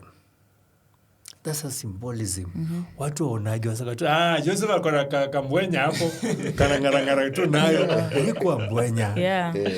The dreams that Joseph had, the 12 brothers, the pit, being there for 3 days. Is 3 days on the cross. 3 3 days on the cross, doing 3 days hapa. Joseph going to Egypt and becoming a prime minister. Jesus coming on earth and becoming a king. Joseph dying and Moses taking the bones of Joseph on the right hand of the Father. Jesus going back to heaven and sits on the right hand. Hii trailer yenye movie meisha. But roll credits. Pharisees wako, you are not the king. Unafaa kuja na yani unafaa kume roll. Sasa wewe unakuja hapa tulikuwa na carpenter. Babako ni anaranda mbao pale nyuma unaniambia wewe babako ni Mungu. Go find out Nazareth inakaje. Nazareth was the lowest point of living in that nation. Kama tuseme Dandora, Kibera. Yani unasikia Kibera kuna sun. Hata king alishangaa. Kibera. As in a son is being born. Yeah. Kill them all. Why is it news? So Jesus also was a loner. Watu wote wa 84 walikuliwa. Wewe ndio umebaki. Alikuwa solo sana. So even in his experience, he was the only one going through what he was going through. He was the only one who understood what he was going through and why he was going through it. Exactly. And this is what I'm saying. We agree on a lot of things. Yeah. But I think where now I step aside is the reality. Yeah. Looking at the reality of the earth, what's going on in the earth, because if the intention of the Bible was not to create division, was not to create harm, was not to create oppression, but that's what groups of human beings did. They came and took it, and they turned something beautiful into something bad. They turned something to fit in their own narrative, which is against the very same instruction. And now here is where my qualm with Africans becomes. Africans are so quick to say colonization was bad, but religion is beautiful, and how it was given to us is beautiful. But it's not really beautiful. It doesn't make sense. If wenyewe unaniletea kitu yenye it's good for me, why do you feel the urge to whip and chain me and also kill some of us to believe into it? Again, not saying... Kuna kitu mupenda sana niliambiwa once na hiyo stuff nimeishi nayo. Sometimes kuangalia history na macho za good and bad ukuwa ngori in this way. Sometimes things trickle out or even just gather moss, and the moss becomes either good or bad. It might have started from a good point, became bad, then good again. For example, your story of Joseph kwenda nini, it was bad circumstances. Akaenda kwa prime minister, good. Then Njaika hit, bad. Once again, Israelites 400 years of slavery, bad. Wakatoko good. Yani, you see, it never, the side never, it's but if we're being told everything that happens for good. But if we're being told, exactly. If we're being told we as human beings are going to be judged with the good and the bad that we do, we are being told the actions that you do, not just the actions. Because neza kwa nenda kanisa kila every Sunday faithfully, but inside my heart, I don't have any good inside my heart. Inside my heart, mimi ni mwenye nikiona mtoto kwa barabara namtukana, nikiona mama hapo anateseka, I leave her. If I see my neighbor struggling to carry things, I don't help. So you see, there's that hypocrisy. And what I constantly call out is we are so blinded by the idea of the good that this bad is doing that we excuse the bad. We're like, the bad is happening, don't worry, the good will come. And I'm like, we need to stop. We keep covering up the bad because kitu mzuri nakuja, we relax. But why don't we want to address the bad and face it also? Don't you see that is, let me be the devil's advocate here. That is human nature. Exactly, yeah. Which is not a problem. Why am I saying that? The missionaries didn't come to conquer. Screw the missionaries. Honestly, screw the missionaries, and you can't convince me, okay. Because the missionaries came to see what's going on. They came to see what's going on. They came to see the vibe that's going on. I'll tell you what is happening. The missionaries came for good. Nakusikiza. The intention was to go ye and spread the word. And the intention was to make sure that ACK, AIC, or any other church is all over the world. Now, there comes a point where the white clothing that you have has stain. And in church, they say, if this guy is a politician, and I know he's a bad guy, rumor has it, whatever, has it. Allegedly. And I don't rectify him as a bishop. But I say, well, God will transform him. Then he comes and builds a church for our church, builds it. What he has done, the white cloth has a stain. You get? You get? That is why in the Bible, God said, David, you are the best. In fact, I love you so much. You can't build a church. Why? Your blood is everywhere. So meaning, by the time these missionaries were coming, they needed sponsorship. From who? The government. Tutawapatia sheep. Now, to their mind hapa nyuma, hapa, wako, Africa. Na huyu wako, hallelujah, thank you so much. You get? Sasa hawa wana build mashule, wanapeleka sijui shule nini. Huyu anatembea na kiboko akisema, okay, according to the state, according to our constitution, you see the language is different. Huyu anakuwa overpowered because sasa already alisha kula. Ni kama juzi kwa nini Kenya tu hapa. Another politician anamka chacha anasema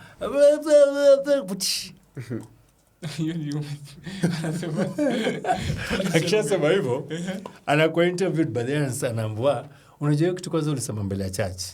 Anasema ati si nilisema, kwani ni uongo? Nikisema finya nilisema kwani kuna nini? Kufinya na maisha tu, you press them. And then in his mind he's a politician. So whoever gave him the pulpit kumwambia mheshimiwa salimia watu, na akasimama pale akaangalia kona campaign strategy. Only holiness. Only a whole with a W. Whole. So that is what happened arguably during that time. And by default, they were funding Christians, and these people that were accepting were distorting religion, or rather the key thing. But in their doing that, arguably on the positive side, Christians made sure that we are able to read and learn. The positive side, we went to school, Togoto, we stood and said, Lesa, we must go to, Lesa, we need to. My grandmother went to up to class 6, and class 6 was university in those days. Kwanza alikuwa anasema ati unajua Tosh mimi ni representative wa KANU. Usinione hivi. Anaenda posta anapatiwa 6 bob. Where? Kobere. But again, you see how it still portrays a lot of hypocriticalness. It is. And now that's what I keep calling out. I keep calling out the hypocriticalness. And 1 second, we can't keep. It's being two-sided. It's being two-sided. Yeah. It's saying, ulifanywa kitu mbaya lakini mzuri ilikuja. Ni sawa, achana na hiyo mbaya. Mzuri ilikuja ni sawa, focus on the good. It's being ignorant of the bad that happened. It's not calling out the bad that happened, because how something is brought to you also influences how you adapt it, how you take it, how you move with it, how you defend it. So but Malika. Sorry. It's okay. It is as annoying as it is to you, it's annoying to me. And I can tell you the truth. Humans are humans. True. And whether in politics or in church, it doesn't matter. You look at politics. You look at Sakaja, watanikujia ni sawa tu. You look at Sakaja. Tuko na miguu. Ulikuwa nitafute boss, ulikuwa nitafute. So during the campaign, me I'm seated there, I'm looking at the context. The way they're campaigning and everything. And Roma has it. Wapi barua zako za university? Lekelea kwa meza. And in that rumor, I'm like, whoa, okay. So this guy, amesoma shule. Shule iko in the air. And then the opponent, the guy who's opposing, running against him, he's good. Track record. Track record ako sawa. Then this guy walks in a debate late, and he swag. And I'm like, so you're celebrating a Robin Hood. You get? Yeah. Then when he's talking, his English is good, he's handsome, he has dimples, and you can see at the back of my mind, I can hear nduru zote za madem. Anaweza roga hivi 2-3. Zeka kashen kidogo. Masmile kidogo. Huyu chali mwingine hata ana yo. Najua speaker vile mimi nitakuja nitafanya. Presentation. Unfortunately, we knowing that he was a wrong leader. Put him there. Okay, I didn't vote.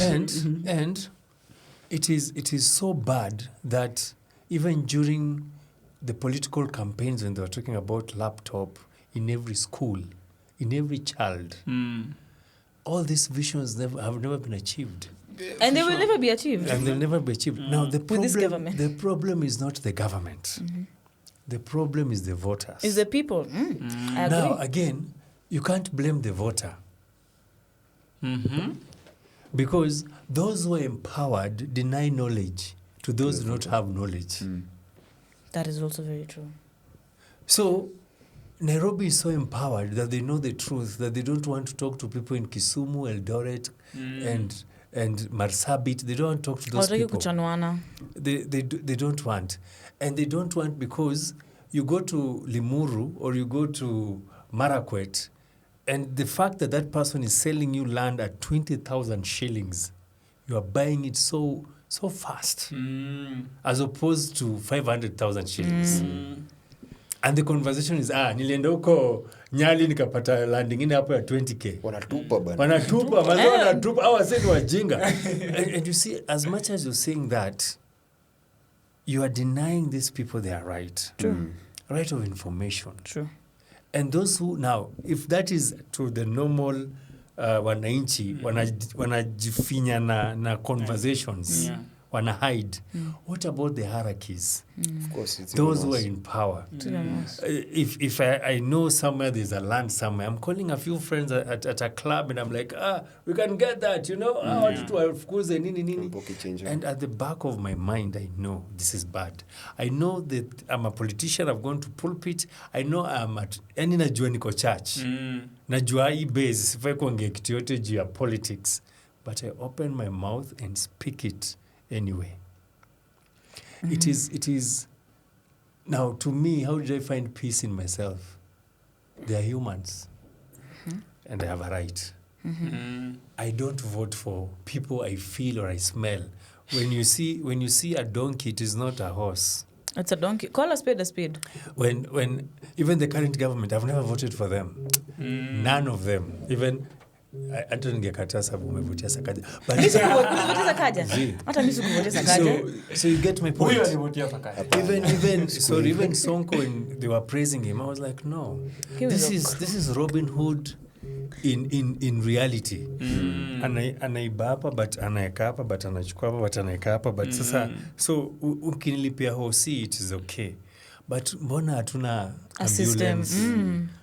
As in mbona uko na maji, gari ya maji imeandikwa Sonko rescue team. Na wewe ni governor.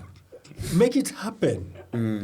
As I in, agree make with you. it Yeah, make it happen. happen. Watch I think and also really when you say the thing about people being selfish for knowledge, you're very right with that. And I think that probably is the problem. Yeah. People are gatekeeping information. People are gatekeeping knowledge. Yeah. People don't want to have such conversations. Yeah. Politics. I like how you called up a debate for MCAs. Yeah. Call me crazy, call me what. If we're being very honest, I don't know the point for MCAs. I don't see the point for women reps.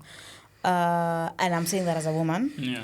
A very good example, when we had the femicide issue in Kenya, what did our women reps do? Walituma pads, hard drives, to a poster. We support. Even our very own women rep, Esther Pasaris, didn't say anything about femicide until the day of the match.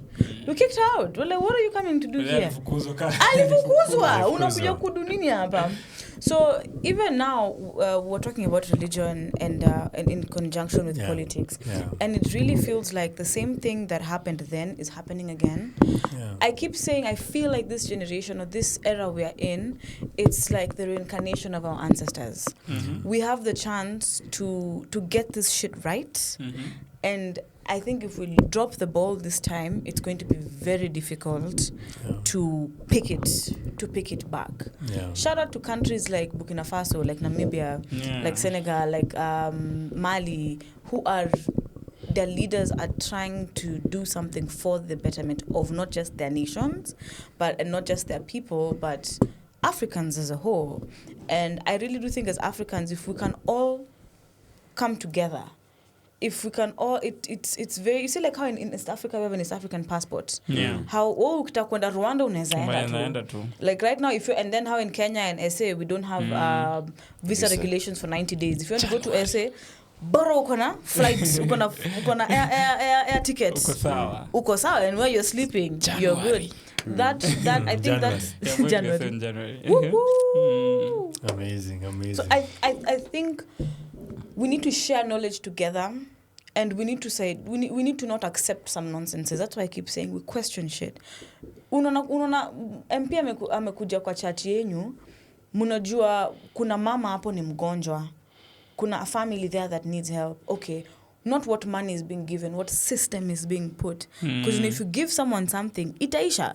But if you implement a system that makes something continuous, it's for the betterment. It makes sense as, okay, what you're doing, haujakuja hapa porojo. You've come here to actually help people. And if I'm being biblical about it, doing the job that Christ told us to do. But then let me tell you, this thing is not even government, it's family. Because it is family, then community, then country. You see? So if in our family as in home, this is my brother, and maybe he works in a bank, and I have a shop. Do you know it is the fact that yeye anamwaga yesa akienda nyumbani, mimi naambia wenda ulete maji, brother yako amekaa, ende wao mchakula, au ni brother yako amekaa, wageni wamefika. To an extent even if I'm from niko university na brother yangu alifika high school, so wewe ukiongea unasikiza, unakaa kama wewe wa high school ukiongea unakaa kama idea yako ni It makes sense. Ijasoma. And let me if family can come up with a way that they empower each other. Yes. Family first. Family. I agree. Now, once, because you ndo penye wala leo natushindia. But once they get that, then na they start... Waindi. Then they start expanding. And let me tell you another thing. The government knows what to do. And there are two ways of killing a country. Number one is education. Yes. Number two is health. And to think this government is killing both.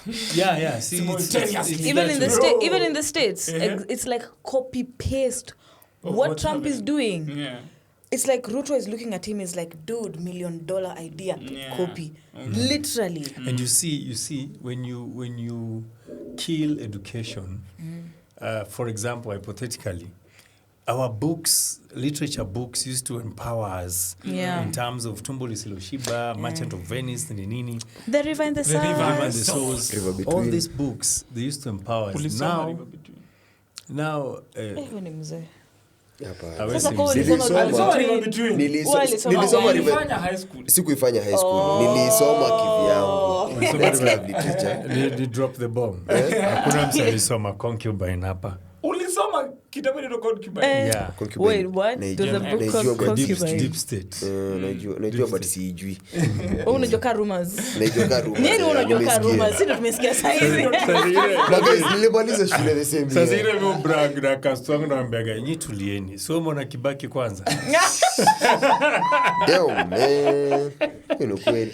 Merchant of Venice. Merchant of Venice. Umesoma hiyo? Nilisoma nimeisoma kivyangu. Si shule. Sasa mimi nimeact. Kuna kana Wewe ulisoma Antonio. alafu kaiact. Lorenzo. Ulisoma Yenye nilisoma si nimewaambia yenye nilisoma. Concubine. This had to be about some crazy concubine. but Fun guys fact. so many merchant no. Fun fact, concubine. You see how women give birth now? Yeah. That's not the natural way women used to give birth. Yeah. Women used to give birth on all fours, like an actual animal, or in water sources. Why? Because of gravity. Now, concubine. And you're like, concubine, birth, how? Yeah. In, was it the 1800s, there was a French king who loved how his concubines looked like when they were giving birth. So what he said, flip, lie on your backs, legs open. I want to see it happening. Also, you can Google this.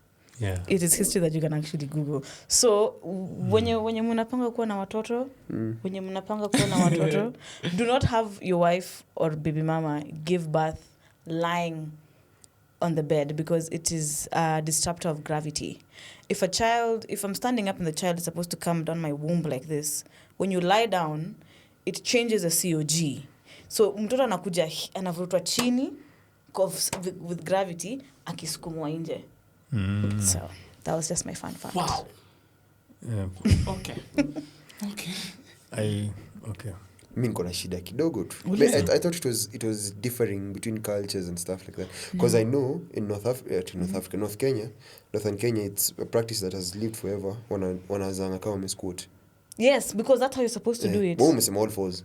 That's almost the same thing. Squat. Oh. If I'm squatting and if I'm on all fours, my gravity is still down. Oh, okay. Yeah, this thing of the gravity is being down. All fours. Oh. Your gravity is still down.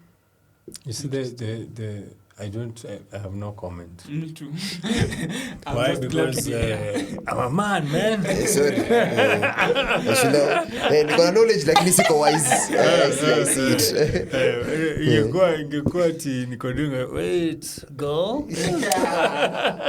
Speaking of women and men, what's your personal take on what is it called? What is it called? Feminism. Feminism gani? Thank you. Like your definition of feminism. Ama wacha tuseme feminism. The current feminism. There are two kinds of feminism at the moment. Which one and which one? Mimi na feel that sijika ndakwa off your topic. Kama Na feel na pia we are to shoot like kweli.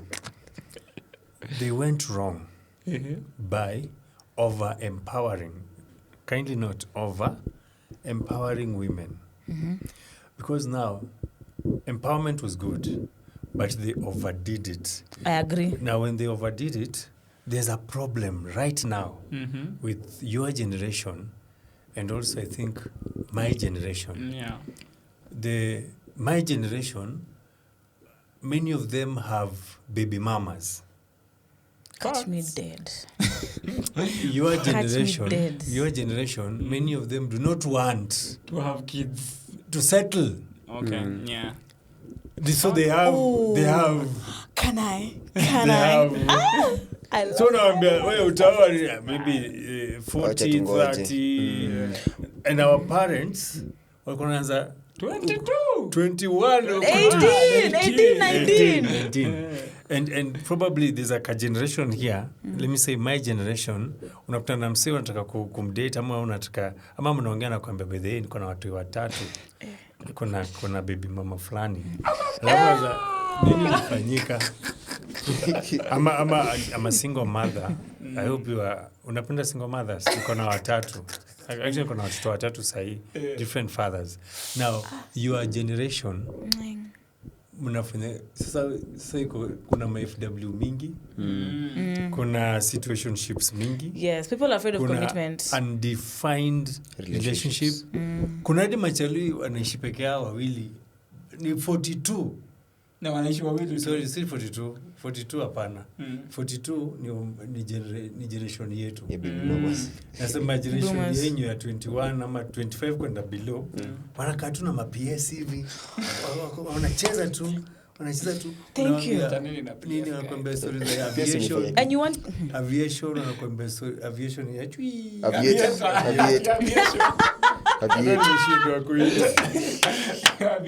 Unaambia ati wewe supeleke mama out ya nini? Si akuje. Kule kwa nyumba difference ni nini? There is no chivalry is there. So the ladies are yearning to get a man. Who will treat them. Treat me like a flower. As a flower. Yes. But now, these men are at home doing what they do not believe in themselves. Yes. So the lady is empowered, the lady is working. Now people my age, the lady is working. She's willing to pay a young man to sleep with her and walk home. Because she's so empowered that if I can pay for my transport, I drive. I can pay for my stuff. I don't cook. I don't clean. In fact, the lady told me, I'm looking for a cute boy to have baby with. Kona pesa. Ndo hiyo. Endo recommend you. A cute boy. And then the millennial lady, now that I know of, the daddy pays for her child, Strathmore University. Lipa school fees. Pays everything. The baby daddy. Lipa school fees. Okay. And Lipa. She's earning. Lipa. But now, you see the father has another wife. Sorry. But she's okay. In fact, that lady akitaka kwenda Eastern anatumia Uber. Eastern wapi? Unajua pia Eastern. Eastern ya karibu na Nairobi ama Eastern. Uber. Like anaenda Masinga anatumia Uber. Ayo ni poa man. Good for her. Paid for. Good for her. It is not good for her. She's living. Let me bring Christianity aspect. Yo. That is where now the devil is reigning, like no one's business. Because if a man lacks identity, a woman lacks a vision. Yes.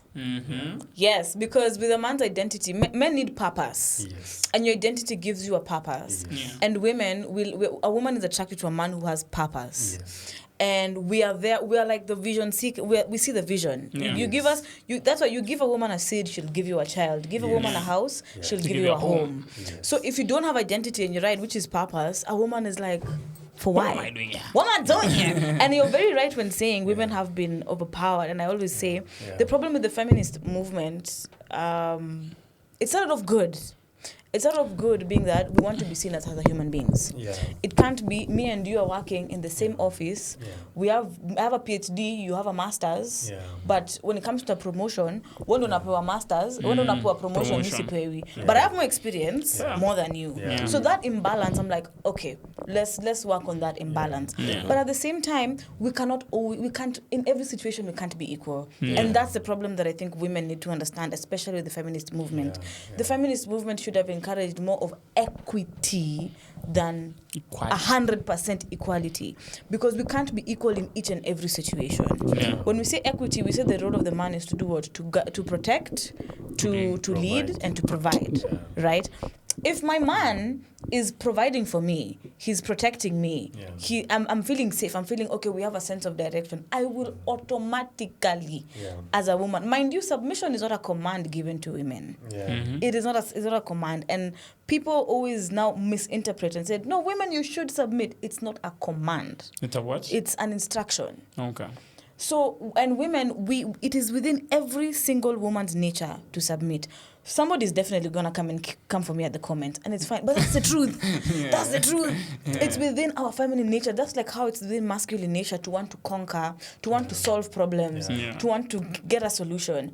So instead of also, even us having this same conversation today, is that we're also in an environment where women have had to pick up the slack where men were not doing it. Like when you go to single parent homes, like for the single parents that I know, or the children of single parents, baba ndo aliwacha kufanya kazi.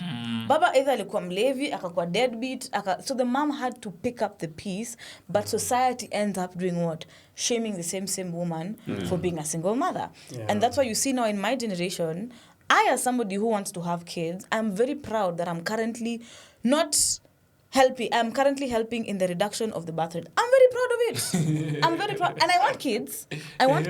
But at the same time, I think both men and women need to realize that building children, having a child with somebody is a privilege. It's an honor. Because this is a human being. This is a soul that you have to nurture and nature from the not even 9 months when she's with you, before you conceive this child. 9 months prior, a man should be preparing his body so that his sperm can be of good quality. Because the quality of pregnancy is determined by the quality of the sperm. So you see, everybody needs to pick up their slack. Both men and women need to pick up their slack for our families to come together. Na watu waache kugongana. We need to communicate better. And communicating is not ati nimekujamia, I'm pulling an attitude at you. No, I'm mad, I can't tell you, okay, let's sit down. Dude, you did this, I didn't like how it made me feel. And it has to be, again, ladies, please listen. We need to stop. Men don't think emotionally. Facts. You guys don't move emotionally. You move logically. And women, we move emotionally. Which is not a crime. That's fine. Those are two different things. Again, we can't be on the same path, but we can be equitable. In that situation, if I have a problem and you're my partner, sasa nikukujamia, ita solve nini. If I come and I'm having an emotional rant to you, inapita tu. So what do I have to do as a woman? I have to understand, okay, how does this man think? How is he understanding communication? Because communication, again, it's not a one-way street, it's a two-way street. I have to understand you and you have to understand me. But then you'll get people who are like, I want to be right. No, I'm always right. It's me. Which doesn't make sense. I am the prize. No, don't go. Honestly, therefore, I am the prize. Let me ask you one simple question. Have you ever seen a flower going to a bee? No. Who goes to who? The bee goes. But what does the flower do? Behaves. Exactly. The bee, and also the flower has to present itself in a certain way. Even if you go to the animal kingdom, when, let's say, peacocks, when the male peacocks are going, what do? They open their whatevers, their many thousand eyes. And, they try and be appeasing. So again, presentation. So there's a lack of presentation from both parties, because both parties are being very selfish. Nobody wants to accept, okay, by the way, mimi ndo nimeblanda hapa, singefanya hivyo. By the way, nimeambiwa nisifanye hivi. Why am I repeating it again? Because something about women that I think men don't understand is the more dem wako anakutumia paragraphs, ati umemjamisha anakutumia paragraphs, that baby is still in for you. She's fighting for you. She's just not communicating to you. She's communicating as if she's communicating to a woman. Which doesn't make sense. We need to paragraphs atusomangi. Sasa unajua, unaona hizo paragraph. Unafurahi unaona hiyo paragraph. Because when the paragraph disappears, it's over. She's done. And women, we get done here first. Once we cancel you out in our brains, I can even stay with you for 3 months just to physically... you're looking for substitution. I'm physically preparing myself to go. I'm now envisioning how will my life be without this idiot. Okay, it can make... Najipanga. Na hizo paragraphs zikistop. It's over. Hazitarudi. She's locked out and gone. So you see, both parties are trying to communicate, but they just don't know how to communicate with each other. Men, you're trying to say, okay, kuna kitu dem amefanya amenibo. Wewe unakuja na only logic. But for me, check you umenibo, sijafurahia. Me, I'm like, okay, I want to hear how it made you feel. That's how I connect with you. That's how I process information through an internal feeling. You process information through a mental feeling. And if we don't get those two right, nakwambia watu watabaki hapa bado wako hivi na ma PS5 in their basements. Yes, imekosea nani? Kuna joke. Kuna chali, it's a bad joke. Kuna chali, a married guy alikuwa anapatia advice. Akasema, so I'm opening my boot and I see that ya kuweka food kwa hot. Hot pot. And I look at it and it's not tight. Hajafungwa. Hajafungwa. Then my wife comes and says, anafungwa. And this food is cold. And I'm like, there's something I need to say here. And I should not say it. For peace. For peace and tranquility. So I react according to her reaction. I say, oh, by the way, it's cold. Then I ask for a solution through her. Yeah. So, babe, what will we do? Then proudly at Asema, okay, my bad, I didn't close it. But we'll see how to go about it. And you live happily ever after. Because ungemwambia ni wewe ukufunga. And I find it so sad that men have to live like that. I find it so sad. Yes. I find it so sad. It is not sad, it is wisdom. It's sad. Because when you're there, you're thinking, if you say that you didn't close the pot, she has planned everything that she's going to tell you. She already is. Number one, I was you are hurrying me from the house. I had to do everything. Nilikuwa nini sasa niko na time ya kufunika na hata wewe ndio uko na nguvu usingefunika. Utaulizwa wewe uliona uko open, kwa nini wewe ukufunga? Sasa for peace. You say, so tufanyaje? But having to ask ladies, or rather making them feel like they're making the decision, it's a good and a bad thing. Let me tell you, it's a good and bad thing. Because the thing is, as women, we carry a lot of mental load. Saizi kama mimi, vile nimeamka leo asubuhi, nimeamka leo nikifikiria tunakula nini sapa na tunakula nini sapa kesho. Why? You won't understand it because you as a man, if you're living with a woman as a man, you'll come home and you'll just find food. Yeah. It doesn't make sense. You unajua nikikam home food iko. Na food nimekula leo si nimekula jana. Na kesho. Exactly. Yeah. So you see even all that it takes there's a thought process to it. Yeah. So and women we're natural overthinkers. That's the thing. We're natural overthinkers. And when and now something I'll say again, women those will come for me and you come. Those are the 90% of women. Please be a 10% girl. Men are decision makers. That's why you're the head. That's why you guys are in the position of leadership. Right? You're the decision makers. And deep down that lady does not want to make that decision. But she doesn't want to have to get into the conversation of explaining to you, I want you to make the decision, I want you to do this. Why? Because I don't want you to do something because I've told you to do it. Nataka ufanye kitu juu wewe unataka kufanya. And I was telling another lady, a group of young people, of course, I was telling them, do you know men don't marry? Ladies marry. Explain. Mali with Justo. Yeah. Yes. Because it's the man who asks the woman to marry her. So as much as tunazajigamba but Abigail ananipenda me, bro, umeapply. The application is pending. Pending. Abigail anazakasubia sana. Asema HR imesema zim. And you see the argument was that ladies wait for men to make a move and men decides to marry them. I told them no. In fact, you guys are the ones to determine who to stay with and who to live with. Because ladies. Yeah. Ladies technically make the first move. Yeah. Venye amesema dema anaweza kuwa na wewe hapo lakini yako na Justo. Wewe uko tu hapo.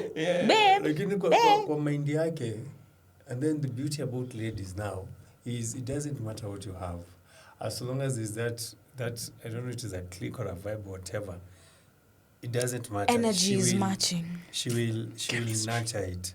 But now the problem that I have with, allow me to say, your generation, and it is sad, there's a lot of information that is making communication and everything distorted. Yes. Kuna kelele mob. And there's no a perfect lineage of getting to understand who is God first. It is did we vibe? Did you?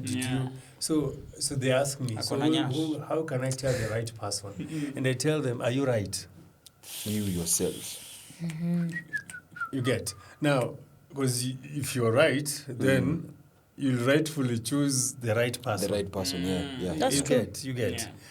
In my generation, they're like, no, this guy was nini, was a drunkard, yadi, he wasn't da-da-da. And I tell them it's okay. But did you have a conversation of your future? Before. True. Before. Did you have a plan? You got to bash. Vibes. One thing led to another. And I'm like, when it was leading to another, did you think? And then, it was a choice. It was a choice. There's a lady who was told by the boyfriend, so you slept with this guy? Yes. Okay. I was drunk. Okay, you're drunk. I just want to ask you one question. Did you use a condom? Akasema, yes. Kamuliza, how did you know and you're drunk? So you're drunk enough to use a condom, but not drunk enough to not have sex with somebody. Yeah. Okay. With somebody who's not your boyfriend. Yeah. And you see, the matters of relationship, not married, sawa, but age, develop, you acquire knowledge, you get empowered. But this is it. What I've come to understand is if the two of you can sit and stop the conversations of the world. And converse together. Just talk. You are yours, mine, yours. Hizo vitu. Wachana hizo vitu. Let's think, I get 10,000, you get 10,000. So we have 20,000 in the house. Kuna 10,000 namna one. By the way, that is where we go wrong. Even my generation, there was those conversations of how much do you have? The now generation, that conversation is so strong that it goes even to a level of wake up peke yako, mimi nikae peke yangu ndaka sleep over. Kila mtu kae kwake. Kila mtu tupatane weekend. Shuko, mimi shuko nakuja weekend. Na and they are comfortable. Wewe unaweza kuja hapa kai 1 year narudi huko. Alafu mzee for 1 year umekaa tu na uchali. Ukilipanga catch me dead. Catch me dead. Me. Sema hivyo ukipenda. Let me tell you. When was the last time you were at university? The last time I was in university. University, there's a friend of mine, so na senior hostel sijui ni wapi hapa Uganda. Atu sizi hostel hizi, ma hostel. Na Uganda. No, hata Nairobi. Auto University. Hata kani KU ama wapi university tu. Si tuseme hata kani acha nitumie example ya KU. Hapo hata nikujia. Hakunanga masomo KU nimekataa. Ama hata Kabarak University. Hizi ma bed sitters ziko nje normal bed sitters zenye wanasema hizi ni za mastude. If you're a student, kuna rentals hapa. Mastude wanaweza ishi hapa. Anyway hata Nakuru. You get students, simi ocha kwetu ni Kisii. Sima parona nitumiaga 4,000 ya rent. Sima kuja huko nikakutana na dem fulani anatoka Mombasa. Na yeye pia ni wa the same university. Na father yake wanamtumia 4K. Guess what happens? Muna movie. Muna spare 4K. Economy guys. Economy. Now, the reason why I love the Bible, and I'll say it as it is. The words that are written there, eternal. They will catch up na sisi directly or indirectly. Na inatuambia, do not awaken love when it is still not time. Nyinyi huko porogosho umesha awaken love sasa. Nyinyi tu ni husband and wife. Tunaishi tu pamoja, hatujaweka in love. Hii mwili yetu. Kama unaishi pamoja, mshaweke. Analala kwa mtungi, analala kwa mattress. Let's be serious. Kwani nyinyi ndio mkoko? Tuko na CCTV kwa nyumba yako. Samson alikuwa ameunga na alikuwa kwa bed sitter. Unajua hivyo? Na alikuwa na dem supu. Alikuwa kwa bed sitter. Samson. Ask me how. How? Watu wanawezaje ingia na kupata kwa bed? Ni kweli. Kuja mumfunge. Yes, Walikuwa wanatokea tu. Amelala. Anavuruga.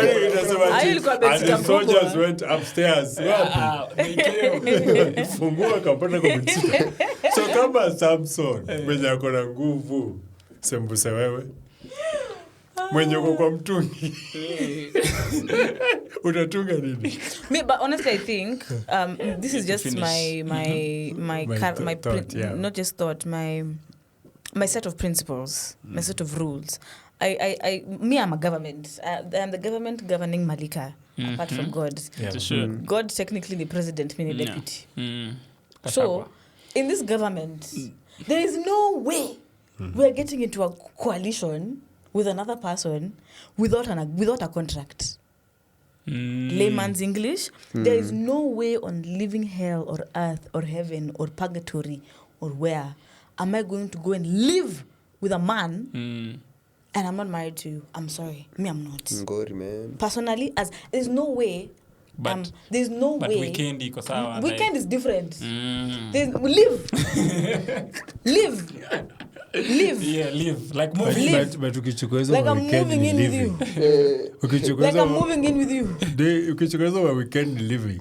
Si living. Ukichukua You're visiting. Ni kama vile wazazi wako wangekuja high school Friday na to Sunday, hizo ni 3 days. You're visiting. Visiting ya 3 days. Nime check in kwa hotel, then you have to check out. You check out. There's no way catch me. 3 days. There's no way catch me pregnant for a man.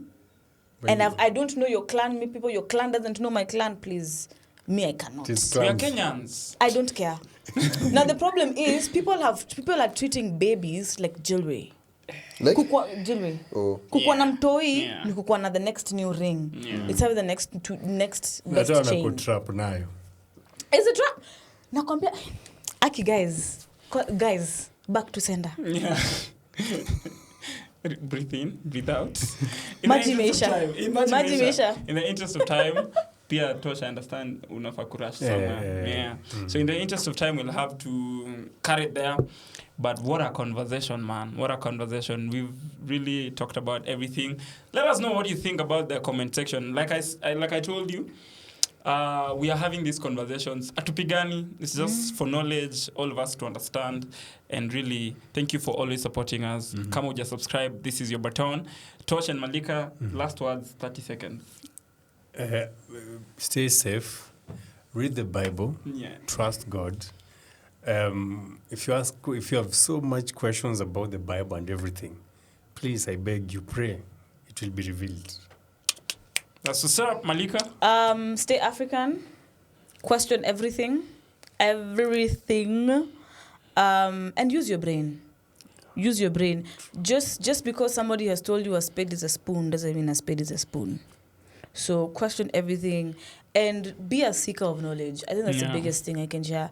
Be a seeker of knowledge. Unajua vile mjinga natakanga kujua. Kuwa mjinga. Always see yourself. Think of yourself as an idiot. Even in something that you know, think of yourself as an idiot and you'll end up learning something each and every time. All right, that's what's up. Thank you very much for pulling up, coming through. We will definitely continue to have these conversations, so we might call you again. This was to pick vibes. a story. This was really vibes. It was really so asanteni sana, just to kuna kitu ya kuambia. Mimi nasikia tu fiti. Just on like Mbona ngoja tu mattress na ngoja wewe uchelewi pia kwa tu hivi. Just on like So unapanda broom nimeona kifagio. Hapa tu nje hapa tu. Kumbe ni yako. Nimewaambia siweke mbali. in South Africa it is a rule. Yeah. Do what? Go fly na broom. Transport. Ministry of Transport. Hapana. Watu wanaenda kifagio. Watafute usiku. Nilikuwa na shida mbona ya South Africa inaniita. Kumbe my roots are there. Watu wako huko. Wanaota. It is not as cumbersome as it. Anyway, thank you so much for watching. This has been episode 39. Na kama kawa swali letu na kwanga kwani story ni gani?